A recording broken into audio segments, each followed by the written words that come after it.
Une douzaine d'heures de route séparent la Libertad de la capitale, Guatemala Ciudad. Laguna Larga est l'une des 150 communautés paysannes entourant la Libertad.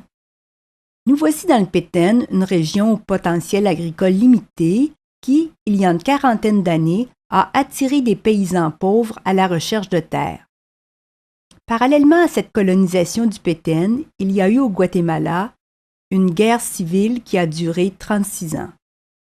Tout Guatémaltèque âgé de 15 ans ou plus a donc connu cette guerre qui s'est définitivement terminée avec les accords de paix de 1996. Malheureusement, peu de réformes concrètes ont émergé de ces accords de paix. L'élection en 2007 d'un président réformiste, Álvaro Colom, suscite à la fois l'espoir et le doute. Nous avons rencontré dans la capitale et dans l'ouest du pays quelques-unes des nombreuses organisations à l'œuvre malgré l'incertitude. Laguna Larga aspire elle aussi à quitter la misère. Pour y parvenir, elle mise sur son organisation interne, sur l'appui de sa municipalité, mais aussi sur tout autre appui solidaire. Les stagiaires 2010 de Solidarité Laurentide Amérique centrale vous présentent maintenant un aperçu de leur centre d'intérêt.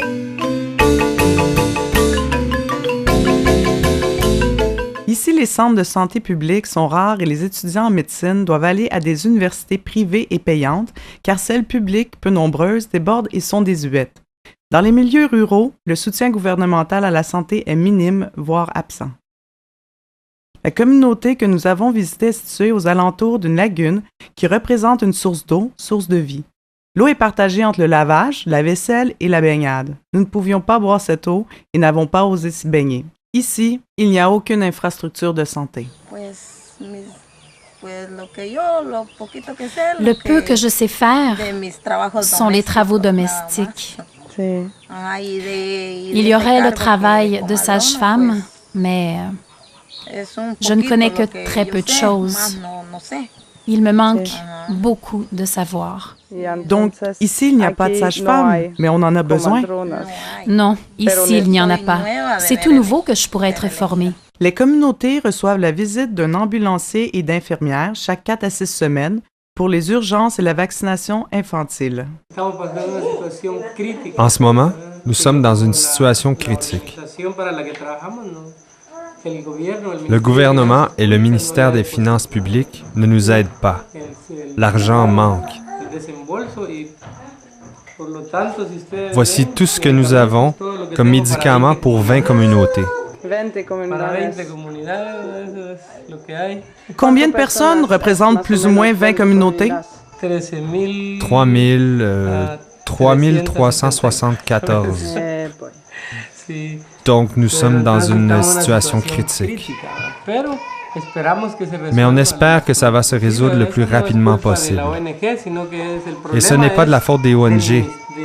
Le problème sont les finances publiques qui ne semblent pas avoir d'argent pour respecter leur entente pour la promotion de la santé publique avec les ONG. Les promoteurs de santé dans les communautés n'ont pas accès à des médicaments pour traiter les maladies. Donc, ils utilisent toutes les ressources qu'ils peuvent trouver dans les communautés et de préférence les plantes médicinales. Par exemple, ici nous avons une plante qui pousse naturellement et est connue comme l'herbe du cancer, qui a des propriétés antibiotiques, cicatrisantes et antiseptiques. Malheureusement, le gouvernement ne supporte plus la formation de promoteurs de santé et le savoir de la médecine traditionnelle basée sur les plantes se perd. Mais l'espoir reste. Grâce aux ONG internationales, tout et chacun dans la communauté a droit à un filet contre les moustiques pour tenter de diminuer les cas de malaria. De plus, ils ont inventé un système pour la collecte de l'eau de pluie par les toits de l'Amina qui est moins contaminée que celle de la lagune. L'éducation est une clé vers une meilleure santé. Lors de notre visite, nous avons mené une campagne de ramassage des déchets aux alentours de la lagune avec tous les enfants de la communauté, qui ont compris pourquoi la qualité de l'eau est si importante. La santé et l'éducation sont des infrastructures de base à l'élaboration d'une société auquel le gouvernement guatémaltèque devraient s'intéresser et s'impliquer davantage.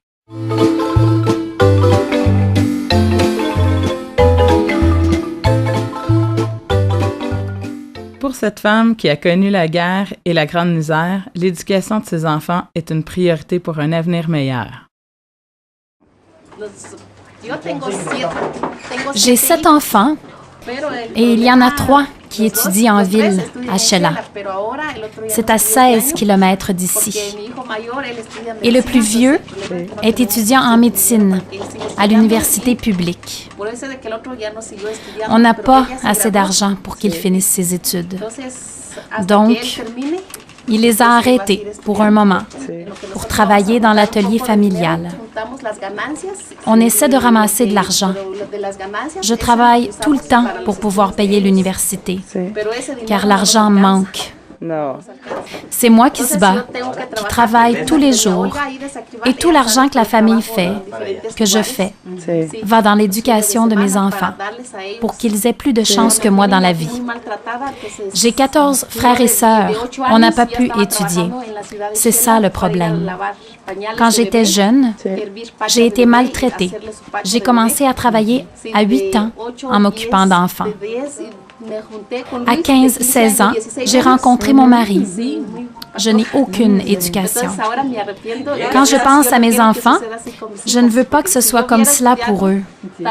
Car si j'avais étudié, ça se serait passé autrement. Le tissage peut être une forme de revenu pour les femmes. Cependant, pour des mois de travail qui demandent beaucoup de minutie, elles n'en récoltent que très peu de profit.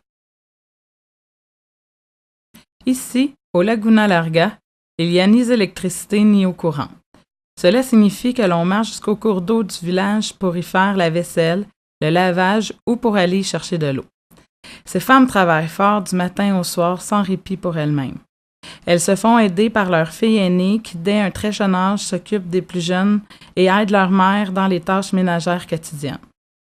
Les femmes ont en moyenne 4 à 5 enfants et ont souvent leur premier bébé avant d'atteindre leur majorité. Dans une société machiste, la femme n'a pas de pouvoir décisionnel dans la communauté et n'a pas plus d'autorité de gestion financière dans la famille. Il y a une invisibilité de la femme dans la participation au développement social. Elles sont encore victimes d'oppression et de soumission face à l'homme qui a tout le pouvoir décisionnel.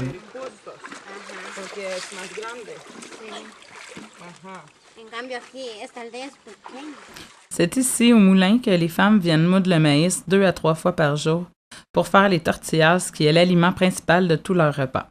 C'est par la même occasion le prétexte d'un lieu de rencontre.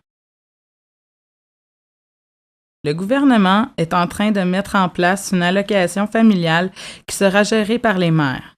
Peut-être cela amènera-t-il une plus grande implication des femmes au niveau de l'organisation sociale, car la condition féminine manque à être incluse dans la participation politique locale.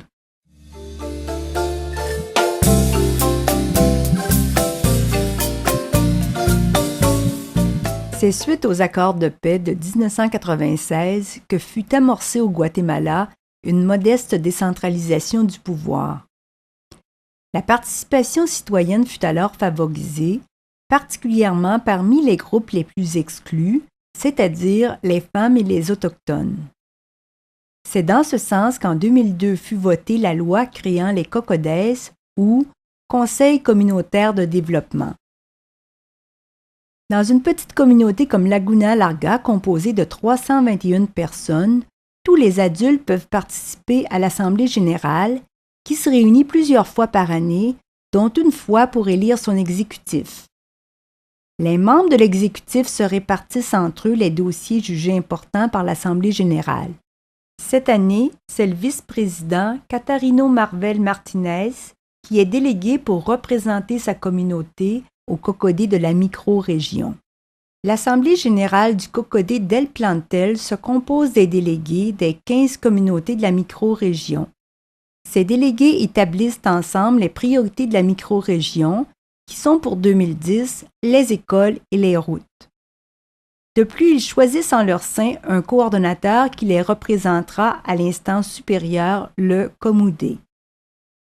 Cette priorité aux écoles dans la micro-région a aidé Laguna Larga à obtenir de la municipalité un terrain pour sa première école publique. Sur ce terrain, 2 salles de classe devraient être construites cet automne. Elles viendront s'ajouter à l'école actuelle qui leur fut donnée par l'ONG française Terre Nouvelle. C'est au sein du COMUDE, ou Conseil municipal de développement, que les délégués des 11 micro-régions relevant de la municipalité auront enfin un accès direct au maire. Mais ils ne seront pas seuls autour de la table où siégeront aussi les ONG, les églises et divers organismes d'État actifs sur le territoire. La tradition veut que la municipalité aide les communautés à condition que celles-ci assument aussi une partie du travail à réaliser. Prenons l'exemple des infrastructures. En 2008, Laguna Larga a obtenu l'amélioration de la route la reliant à la municipalité, le défrichement de quelques rues ainsi que de son terrain de soccer. Pour ce faire, la Libertad leur a fourni la machinerie et son opérateur. De son côté, la communauté a dû assurer la main-d'œuvre non spécialisée et payer le combustible pour la machinerie, ce qui lui a coûté 18 000 quetzals. Ceci représente 50 $ par famille, alors que 2 familles sur 3 vivent dans la pauvreté. Quels efforts gigantesques leur sont donc demandés malgré leur belle organisation autour de leur cocodé.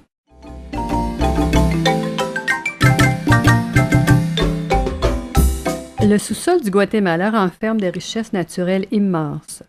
Les 2 principales activités d'extraction sont l'exploitation minière et l'exploitation pétrolière. L'extraction minière se fait à travers tout le pays, sauf au nord, dans le Petén, où est actuellement concentrée l'extraction pétrolière. Cette carte donne un aperçu des activités d'extraction. Les zones en rouge identifient le secteur des mines, au centre, dans l'ouest et dans l'est du pays. Toutes les autres zones représentent le secteur de l'exploitation pétrolière à différents niveaux. Les zones d'exploitation en noir et les zones d'exploration en violet se retrouvent principalement dans le Petén. Dans ces mêmes zones, ainsi que dans le Pacifique au sud, on estime qu'il existe encore d'importantes réserves exploitables, les zones en jaune, surtout dans le Pacifique pour une exploitation offshore. Ces réserves auraient un potentiel encore plus élevé que tout ce qui a déjà été extrait. Les principaux métaux exploités sont l'or, l'argent et le nickel. L'extraction se fait dans des mines à ciel ouvert, dont les frais d'opération sont beaucoup moins élevés que pour les mines souterraines, mais qui engendrent des dégâts écologiques et sociaux beaucoup plus importants. Le collectif écologique Selva Madre a dressé une carte des emplacements des mines à différents niveaux d'opération. En jaune, les sites d'exploration, les plus nombreux. En rouge, ceux d'exploitation. En bleu, l'exploitation où la présence de minerais a été confirmée. Et en violet, les sites de reconnaissance du terrain. Le ministère de l'Énergie et des Mines a émis 170 licences à 14 entreprises, 3 qui opèrent avec des permis d'exploitation, entre autres la canadienne Goldcorp, 3 autres qui ont reçu des permis de reconnaissance, tandis que les 8 autres ont des permis d'exploration. L'immense potentiel minier guatémaltèque est donc dans les mains de 14 entreprises transnationales.